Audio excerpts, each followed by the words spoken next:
Welcome to Prime Venture Partners Podcast, a podcast for entrepreneurs looking to build and grow their startups. Learn about uncommon strategies and common traps from makers and doers of startup ecosystem. Hi, this is Sanjay Swami, Managing Partner at Prime Venture Partners. Welcome to the podcast series by Prime. As you know, Prime is an early stage VC fund investing in technology and product focused initiatives and businesses. Today, I'm pleased to have with us Sumit Chajit, co-founder and CEO of Auto Capital. Sumit, delighted to have you here. Welcome to the show. Thanks, Sanjay. I'm pretty much delighted to be in conversation with you right now. Sumit, I'd like to cover three broad areas. One is, of course, the recent trends in the automotive industry and particularly around vehicle ownership. Second would be a little bit about, Auto Capital and, how you got started and what the company does. And thirdly, how do these trends in India compare with, some of the trends in other markets? So let's start with the recent trends in auto ownership. What are you seeing? Yeah, so Sanjay, typically what we're seeing as the millennials are becoming the decision makers and somewhere the whole interest for the millennials is more about the experience, more about the access to the better and better options. And that's where the trend in auto is also showing that the consumers are now probably changing and upgrading faster than ever. And optionally, they are using a lot of financing options being available in the market. The old age way of owning an asset, keeping it for yourself for 5, 6, 7 years has gone long back. And I think the auto industry is hence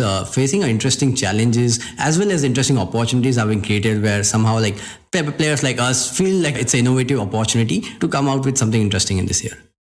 So to give an example of, two-wheelers, right, that you guys do a lot of work in, say 5 years ago, what was the mindset in terms of buying a two-wheeler and how is that different today? Yeah, exactly. So what we've seen in last 1 decade, the average tenure for ownership of vehicle has probably gone down by 40-50%. So probably earlier people were changing vehicles in and around like 5 to 6 years time. But now the average tenure for which a consumer used the same vehicle has gone down to 2.5, 3 years. That has been a pretty interesting change in the consumer mindset. And is this because people are seeing, new models in the market, or is it they want to quickly upgrade, or are people moving up from two-wheelers to cars? What is the trend there? Correct. So that's what interesting is that what we believe is that the customer needs have evolved a lot in last 1 decade with the whole rental economy coming up in place. The ability and also the need to fulfill the desire is more than just what we can afford. And interestingly, on the other side of it, if you see from an options perspective, you have a Stone Age bank loans option is the only available opportunity. So while the customer needs have evolved, we strongly believe the options are still very much limited, and that has constrained a lot to the customer. So that's a good segue into what Auto Capital is about. Can you tell us one option that's always there is buying a vehicle outright, paying cash or a one-time payment, and we're all familiar with the bank loans, which is the other option where you put a down payment and a monthly EMI, and after 3 to 5 years you own the vehicle outright. Tell us about Auto Capital and your innovation in this space. Yeah, that's an interesting point, Sanjay. So one more change we are seeing over the market is that more and more people are opting for financing as an option. So that is also becoming an interesting factor, that whole option to own an asset by your own cash is just going down. Yeah, so how Auto exactly is bringing the value out here is that with Auto, the ownership of vehicle, ownership of bikes becomes much more affordable and flexible. So where in a normal bank loan, a customer has to pay a EMI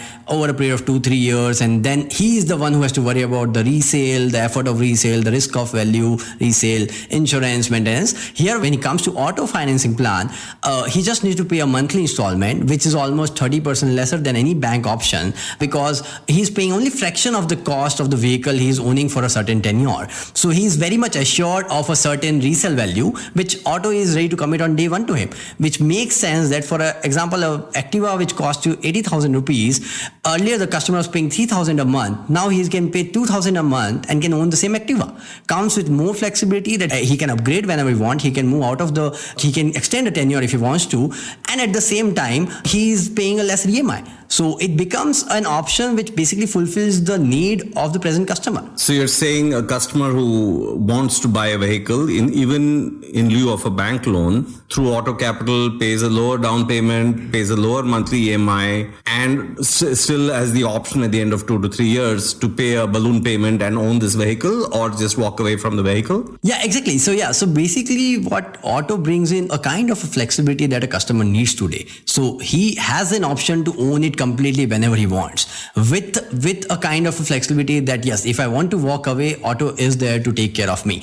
With the whole changes in the industry coming in, where BS6 is coming and EVs we are talking about, the industry has its own uncertainty. And what we are seeing is the backing of auto brings a lot of comfort to the customer. Customer now feels at least assured that at least for next 2 years, I want to use this. Probably if I want to keep using it, I'll do it. Else auto is ready to take up my vehicle. So that actually is helping a lot to customer to actually take that decision, take that step to, okay, I want to own it today. And I'll worry about things later because auto is there to back me up. So that is something very interesting phenomena. Even our seller partners, showroom partners working with us, they are finding it very interesting that yes, customers who are stuck somewhere in a decision midway, that they are not falling through, but they are going paths and getting the vehicles out because they're finding auto to be much assured option today's days. Got it. So you don't see this as yet another form of a bank loan, but it's a third new option that did not exist in the past. Yes, exactly. So this is something interestingly being built with our experience and expertise of the market. We have seen the trends over years and we have interacted with a lot of customers, and we strongly feel that the market needs innovation and market needs better options than what they are today.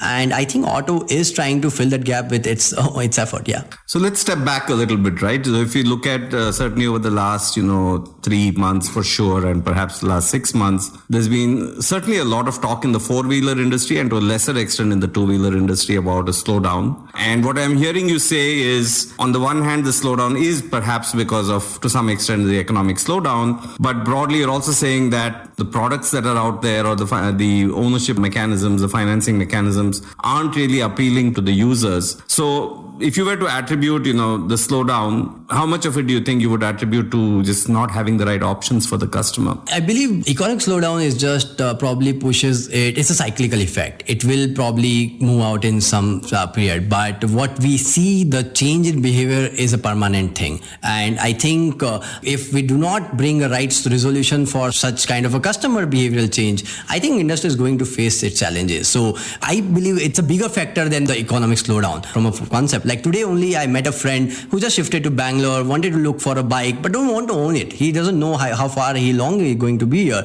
He's looking for options. And I think that's where the auto fills up the gap. Like, okay, look, you are looking for a midterm kind of plan. You want to, at least for your stay, you look at a horizon of 1-2 years.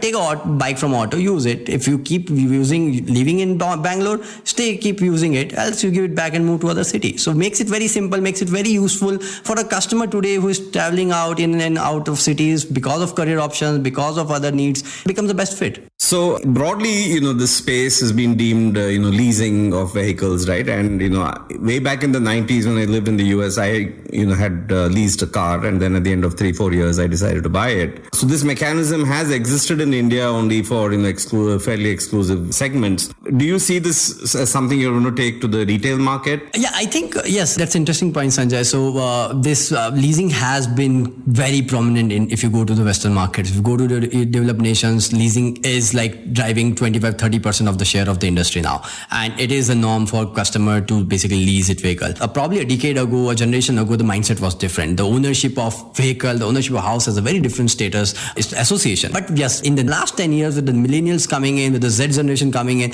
that the whole mindset is changing. And that's where we see this is going to pick up. And that's where we see it's an interesting opportunity for the individual customer to take their decision to basically own a vehicle in a more flexible and a fashionable way. And I think that's where the market we see, and we have strong conviction about the retail segment. So we are all in for retail as a concept. We want every individual who is looking to own a bike, get it in a most affordable and flexible way through auto. Today you're live in Bangalore and Mumbai, or in... Got it. So we started off interestingly with the Bangalore city. We got really great response. I would say it's outrageous growth that we're seeing out in this market. We have recently launched Pune, seeing a similar growth. That is an interesting factor here, that the depth of this market is humongous. It's not just limited to the larger cities. The generation is evolving all across the country. And this option, we feel, is strongly going to be useful in tier 2, tier 3 as well. We are excited. We are already in 2 cities. We are looking to be in another 4-6 cities in the coming year. And let's see how it goes. So if you think about the broader market in India, so certainly in the urban segment, you have, some of the other new, rental services and stuff also coming out. Yeah. So what niche does leasing of my own vehicle cater to, right? So on the one hand, we had ownership. On the other hand, you have, one time, very, very short term, right? What is the niche that leasing the Auto Capital way serves? Yeah, so exactly. See, I believe the long age of ownership is completely gone. And I believe the complete market who has been taking bank loans to own their vehicle is completely available to us to actually switch over to the my plan, as we say, with the benefits that comes and with the mindset change has happened.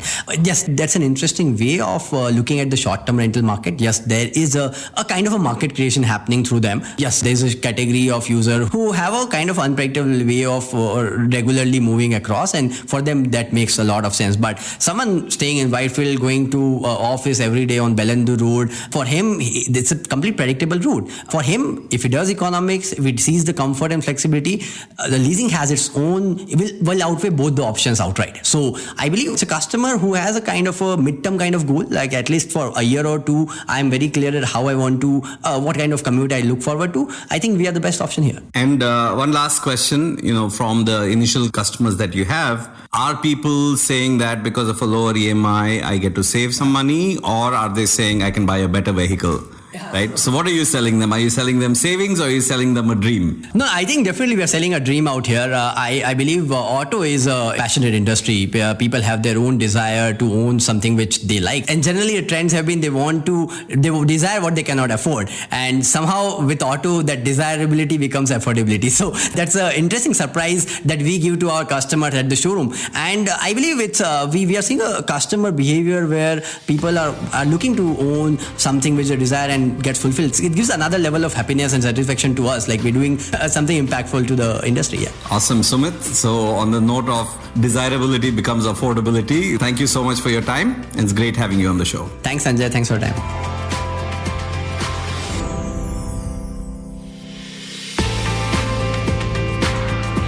Dear listeners, thank you for listening to this episode of the podcast. Subscribe now on your favorite podcast app for free, and you'll be the first one to know when new episodes are available. Just search for Prime Venture Partners Podcast in Apple Podcast, Spotify, Castbox, or however you get your podcasts. Then hit subscribe. And if you have enjoyed the show, we would be really grateful if you leave us a review on Apple Podcast. To read the full transcript, find the link in the show notes.